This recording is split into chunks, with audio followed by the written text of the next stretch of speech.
আকাশবাণী কলকাতা। খবর পড়ছি সংযুক্তা সিংহ। নির্বাচন কমিশন রাজ্য পুলিশের মুর্শিদাবাদ রেঞ্জের ডিআইজি আইপিএস অফিসার মুকেশকে সরিয়ে দিয়েছে। তার জায়গায় ৩ জন যোগ্য অফিসারের নামের তালিকা আজ বিকেল ৫টার মধ্যে রাজ্য সরকারকে পাঠাতে বলেছে কমিশন। মুখ্যমন্ত্রী মমতা ব্যানার্জি এই অপসারণ নিয়ে তীব্র প্রতিক্রিয়া ব্যক্ত করেছেন। আলিপুরদুয়ারের জনসভায় তিনি হুঁশিয়ারি দেন, এরপর মুর্শিদাবাদে অশান্তি ছড়ালে কমিশনের দপ্তরে ধর্নায় বসবেন তিনি। অষ্টাদশ লোকসভা নির্বাচনের প্রথম দফার ভোটের আগে বিভিন্ন সংস্থা ৪,৬৫০ কোটি টাকার বেশি মূল্যের নগদ ও অন্যান্য সামগ্রী বাজেয়াপ্ত করেছে।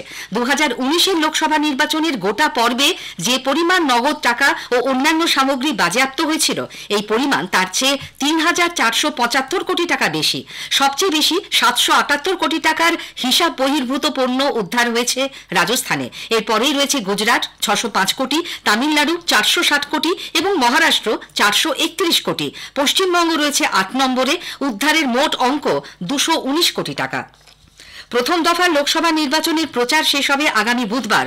উত্তরবঙ্গের ৩ আসন কোচবিহার, জলপাইগুড়ি ও আলিপুরদুয়ারের জন্য এই দফায় ভোট নেওয়া হবে শুক্রবার ১৯ এপ্রিল। দ্বিতীয় দফায় ২৬শে এপ্রিল ভোট গ্রহণ দার্জিলিং, রায়গঞ্জ ও বালুরঘাটে। উত্তরবঙ্গের ভোটারদের মন জয়ে ঝাঁপিয়েছেন সব রাজনৈতিক দলের নেতা নেত্রীরাই। বিজেপি নেতা তথ্য সম্প্রচার মন্ত্রী অনুরাগ সিং ঠাকুর আজ বাগডোগরায় সাংবাদিকদের মুখোমুখি হন।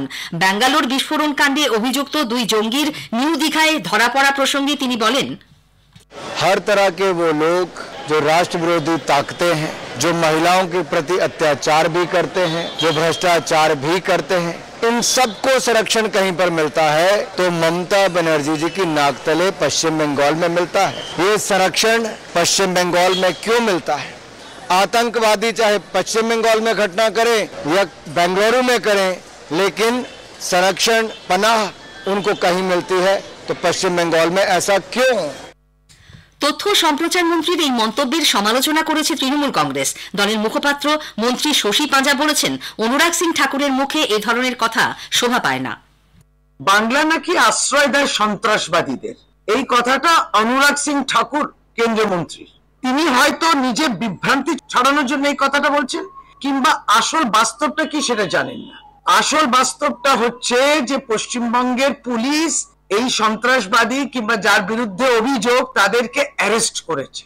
অনুরাগ সিং ঠাকুর বিগত বছরগুলোতে আপনার বিদ্বেষ ভরা বক্তব্য, ঘৃণা ভরা বক্তব্য আমরা শুনেছি, ভারতবর্ষ শুনেছে। আপনি বলুন তো, বাংলা প্রাপ্য টাকাটা কেন বন্ধ করা হয়েছে?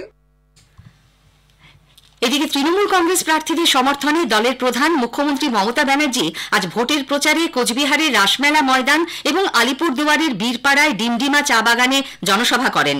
এক দেশ এক নির্বাচন ব্যবস্থা চালু হলে দেশে আর নির্বাচনই হবে না বলে মন্তব্য করেন তিনি।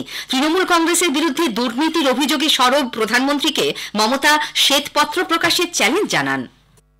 দুর্নীতির কথা বলছেন, আমি চ্যালেঞ্জ করে গেলাম, ক্ষমতা থাকলে 3 দিন বাদে ইলেকশন আছে নর্থ বেঙ্গলে, 3-4 দিন বাদে ঘোষণা করুন শ্বেতপত্র, তাতে বাংলায় কোথায় কটা দুর্নীতি হয়েছে সব রিপ্লাই দেওয়ার পর আপনার কমিশনের রিপোর্ট যারা এসছিল, এজি রিপোর্ট আপনি ঘোষণা করুন, সাথে সাথে আপনি উত্তরপ্রদেশটাও ঘোষণা করুন, গুজরাটও ঘোষণা করুন, মহারাষ্ট্রও ঘোষণা করুন।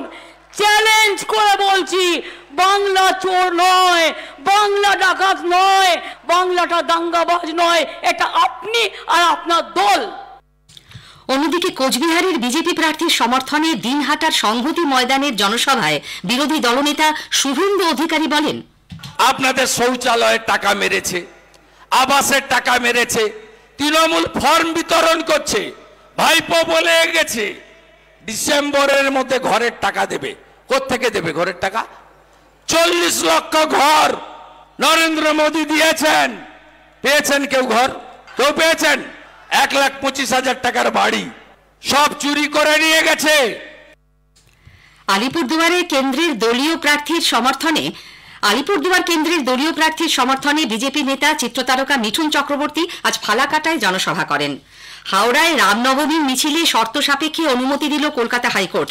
রামনবমীর মিছিলের জন্য পুলিশের অনুমতি না পেয়ে হাইকোর্টের দ্বারস্থ হয় দুটি সংগঠন। সেই মামলায় বিচারপতি জয় সেনগুপ্ত আজ নির্দেশ দিয়েছেন 200 জনকে নিয়ে মিছিল করা যাবে। মিছিলে অস্ত্র প্রদর্শন করতে পারবে না সংগঠকরা। এছাড়া কোনো উস্কানিমূলক মন্তব্য করা যাবে না বলেও স্পষ্ট নির্দেশ দেওয়া হয়েছে।